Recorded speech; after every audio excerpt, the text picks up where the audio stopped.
Сәлем достар, сіздермен бірге әлем медицинасы.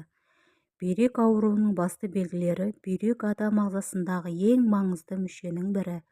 Бүйрек әлсіздігінен бет, аяқ, қол, көздің айналасы ісіп кетеді.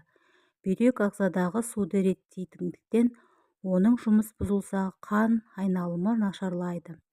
Ұйқы алдында суды аз мөлшерде ішіп, белге арналған жаттығу жасау керек. Әйелдердің тез тоңу себебі бүйрек әлсіздігінен болады. Қой еті, сиыр еті, ащы бұрыш, пияз, зімбір секілді азықтарды пайдаланған жөн.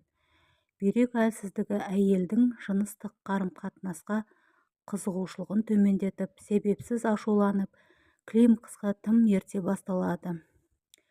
Бүйрегі әлсіз адамдар тез қартаяды. Ұйқы қанбай бас ауруы бүйрек әлсіздігінен болады. Бүйрек әлсіздігінен әйелдердің ішкі секреция жүйесі әлсіреп, бүйрек үсті безінен адреналин бөлінуі азайып, денедегі зат алмасу процесі бұзылады. Ол артық май жиналуына себеп болады. Осындай белгілер байқалса, аурудың алдын ала дәрігерге қаралыңыз. Ауырмаңыз. Сіздермен бірге әлем медицинасы. Алда талай пайдалы ақпаратпен бөлісетін боламын. Маған тіркеліп, лайк басып, комментарий қалдыра кетіңіздер.